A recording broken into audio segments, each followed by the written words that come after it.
Latin Quarter, and Jean-Paul Sartre sat at his table in the Café de Flore, with Simone de Beauvoir at the next table writing his philosophy. The singer in her black outfit and the café philosopher on the Boulevard Saint-Germain joined the Eiffel Tower and Notre Dame among the tourist sites of Paris. But Sartre didn't sell out. It was not in his nature to conform to anything, let alone fame and success. Bourgeois concepts reeking of bad faith. He continued with his philosophical development, as ever writing, novels, plays, articles, books. And when his podgy, hopelessly unathletic body began to falter under this constant driving, he resorted to the chemical life. Working all day, every day, arguing and drinking into the early hours, Sartre kept himself going on uppers and downers. To keep his mind ticking, turn it off, wind it up again, and every now and then set off the alarm. Then the beaver would take him on vacation, discreetly disappearing while he entertained his latest intellectually dazzled young existentialist. Sartre believed in being unpredictable. Indeed, his whole philosophy was posited on this. So it comes as something of a surprise that his philosophical development had all the unpredictability of a runaway steamroller. Beginning from an almost solipsistic individuality, it became increasingly engaged with the world, society at large, the political situation. Engagé was to become another existentialist buzzword. After the useless passion of being and nothingness, and the first outreachings of existentialist psychoanalysis, existentialism flowered into a humanism. L'existentialisme est un humanisme is Sartre's clearest exposition of existentialism. Within a few years, this 30-page work had been translated into every major world language. It contains the usual pithy slogans of quasi-nihilistic defiance. We are alone, without excuses. That is what I mean when I say that man is condemned to be free. Previously, Sartre had seen this freedom as gratuitous. Indeed, it seemed to encourage that notorious French concept, the acte gratuit, an impulsive, spontaneous action heedless of the consequences. Fortunately, this self-indulgent menace appeared more in literature than in life. For example, the character in Guides, the counterfeiters, who spontaneously pushes a passenger from a speeding train. Such acts, and the gratuitous existential freedom they exhibited, were said to be asocial. They showed how the true individual existed outside society, beyond its mores. Judges tended to a similar view, ensuring that the perpetrators of such acts remained in this existential predicament for as long as possible. But Sartre's insistence on our gratuitous freedom was little more than his first realization of what existential freedom actually meant. It was, in a way, a purely philosophical realization. The pre-war provincial schoolmaster in Le Havre, who proposed it, did indulge in the occasional minor acte gratuit, frequently involving large amounts of beer. This made him popular with his students, but no acte gratuit prevented him from turning up to take his class in the morning. Sartre soon came to understand that although this was a tenable philosophical attitude, it was hardly a plausible social attitude. Indeed, rather than being asocial, as its proponents haughtily claimed, it was in fact just plain antisocial. In L'existentialisme est un humanisme, Sartre's understanding of individual freedom takes on a social aspect. For Sartre, this freedom now implied social responsibility. Previously, he had held that with each choice we make, we are not only creating ourselves, but implying an entire morality. From here it is only a small step to social responsibility, but it is a major step. It acknowledges the existence of others, rather than just other, and accepts that these others play a distinct role in my predicament. In choosing for himself, man chooses for all men. For in effect, of all the actions a man takes in order to create himself as he wills to be, there is not one which is not creative at the same time of an image such as he believes he ought to be. Do as you would be done by. Peace on earth to all men of good will. Such sentiments occupy a central place in the morality of Western civilization. They received their strongest philosophical backing with Kant's categorical imperative, upon which he based his entire moral system. Act only on that maxim whereby thou canst at the same time will that it should become a universal law. Sartre's morality was not original. It wasn't even existentialist, though he claimed it as such by setting it within the context of his own existential outlook on life and his conception of freedom. In L'existentialism et un humanisme, Sartre translates this humanism as follows. Man is always outside himself. It is only by projecting and losing himself beyond himself that he makes man exist. On the other hand, by pursuing transcendent aims, he himself is able to exist. Thus man is self-surpassing, and can grasp objects only in relation to his self-surpassing.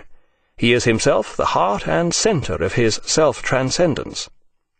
In other words, man creates his own transcendent ideals, which may transcend the world, being, but are at the centre of his own transcendence, nothingness. There is no other universe except the human universe, the universe of human subjectivity. As part of his anti-bourgeois attitude, Sartre had always inclined toward radical socialist views, though he insisted, "I am not a Marxist." But as his existentialism inclined toward social engagement, he found himself identifying a similar drift in philosophy itself. He concluded that there had been only three philosophies of the modern period: that of Descartes and Locke, the forerunner of Hume, that of Kant versus Hegel, and Marxism. He soon began to see existentialism as a parasitical system living on the margin of knowledge which at first it opposed, but into which today it seeks to be integrated. In no time he was maintaining that Marxism has reabsorbed man into the idea, and existentialism seeks him everywhere where he is, at his work, in his home, in the street. By 1952, Sartre had become a Marxist. But, individualistic as ever, he refused to become a member of any political party, and perverse as ever, his chief bête noire became the Communist Party. I consider that true Marxism has been completely twisted, falsified by the Communists. Previously he had been a revolutionary for philosophy. Now he became a philosopher for the revolution. Radical movements around the world took heart from his writings. He made revolutionary pronouncements on the issues of the day. In South America, in the Africa emerging from colonial rule, even in Maoist China, Sartre's books were read and his ideas debated among intellectuals. He visited Russia and communist Eastern Europe, attempting to steer his revolutionary ideas between the rock of totalitarianism and the hard place of existential freedom. His pronouncements were used and misused by the concerned authorities and freedom movements to their own ends. As ever, Sartre's readings of the political situation bore little relation to political reality. Ideas remained his forte. Here, indeed, was a futile existence in an absurd world. But there was undeniable bravery in the position he chose to adopt. His right-minded but simplistic stance during the Algerian War of Independence against France ensured that his flat was twice bombed by French right-wing extremists. On another occasion he stood alone on his soapbox outside a car factory which had been seized by the workers, delivering a speech of solidarity through his megaphone while the armed police lined up to storm the gates. Neither the police nor the workers paid any attention to his intellectual analysis of the situation. He remained essentially a one-man band of idealistic awkwardness. But through his magazine, Les Temps Modernes, his voice spread across France, Europe, and the world. Accompanied by de Beauvoir, he met Castro, visited Prague after the Russian invasion, had tea with the commander of the Red Chinese Army.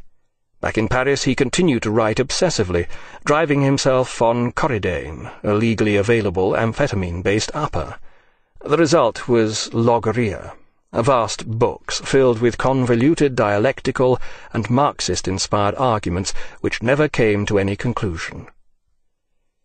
Sartre's last important quasi-philosophical work, Critique de la raison dialectique, translated as Search for a Method, was published in 1960. In more than 750 pages, he tried to work out his relationship to Marxism. "I believe that only a historical approach can explain man," he now maintained. His ideas echoed Marxist historicism, whose deterministic critique of the development of civilization and dialectical analysis of historical change appealed to his intellectual outlook. He remained a Marxist, but inevitably it had to be his kind of Marxism. Classical Marxism had failed to adapt to the particular circumstances of history, geography, economics, and what have you. But Sartre's main criticism of Marx himself may yet prove prophetic. In Sartre's view, Marx had not laid enough emphasis on the question of scarcity. Yet in analyzing this problem, Sartre once again let his ideas run away with him. All human relationships are governed by scarcity, he maintained. Even when there appears to be overproduction, scarcity appears in the form of a scarcity of consumers. The basic rule of civilization in its present stage of development remains kill or starve. Even the violence that leads to conflict is internalized scarcity, and so forth. Yet among all the nonsense, flashes of the old genius remained, especially in the plays he continued to write. In these the artist was better than the intellectual. The enemy, be he assassin or torturer, is often made to appear a tragic hero, trapped in a situation from which he feels there is no escape. He understands what he is doing and is responsible for his acts, but cannot do otherwise. In the words of the leading Sartrean critic Philippe Todi, such enemies are victims of their own acts and crucified by their own intentions, prisoners at the bar of history and yet with no executioner but themselves. These victims are the last representatives of a Christian sensibility in a world where God is dead, but neither history nor love can take his place. In 1964, Sartre was awarded the Nobel Prize for Literature, specifically for his autobiography of his childhood, Les mots, words, rather than for any of his philosophical or political writings. Inevitably he rejected the prize, insisting, "The writer must refuse to let himself be transformed by institutions." Although suffering from increasing ill health, Sartre continued to issue intransigent political pronouncements on the events of the day in his magazine Les Temps Modernes, and to head all manner of street demonstrations against the authorities.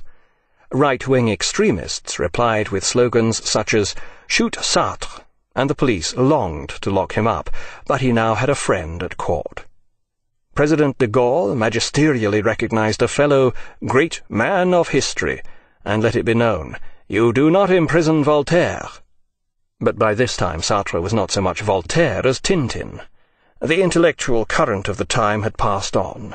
New ideas were emerging, such as structuralism and postmodernism, and with them new figures, Barthes, Derrida, Foucault. Pygmies in his shadow they may have been, but Paris is also the city of fashion. These were the latest intellectual fashion of the left bank, of engaged intellectuals and of the chattering classes worldwide. Sartre was old hat. As the 60s became the 70s, Sartre increasingly paid the price for living the chemical life, his Faustian bargain which had enabled him to work harder than others and live harder than others. Attended by de Beauvoir and his faithful retinue of young existentialists, some of whom were by now mature women, Sartre became increasingly frail. The pills, the writing, the drinking, the smoking, the women. He had to cut down on them all in the end. On April 15th, 1980, at the age of 74, Sartre died. His funeral, 4 days later, attracted a spontaneous crowd of more than 25,000 followers as it made its way through the Latin Quarter, past the cafes where he had written his finest works. The denizens of the left bank, the most disrespectful audience in the world, had come to pay their last respects to the most disrespectful hero of them all. From Sartre's writings. Man is condemned to be free. Existentialism and humanism. The world of explanations and reasons is not that of existence. Nausea. The essential thing is contingency. In other words, by logical definition, existence is not necessity. To exist just means to be there. What exists simply appears and lets itself be encountered. You can never deduce it. Nausea. The first effect of existentialism is that it puts every man in possession of himself as he is, and places the entire intellectually dazzled young existentialist. Sartre believed in being unpredictable. Indeed, his whole philosophy was posited on this. So it comes as something of a surprise that his philosophical development had all the unpredictability of a runaway steamroller. Beginning from an almost solipsistic individuality resorted to the chemical life. Working all day, every day, arguing and drinking into the early hours, Sartre kept himself going on uppers and downers. To keep his mind ticking, turn it off, wind it up again, and every now and then set off the alarm. Then the beaver would take him on vacation, discreetly disappearing while he entertained his late. It became increasingly engaged with the world, society at large, the political situation. Engagé was to become another existentialist buzzword.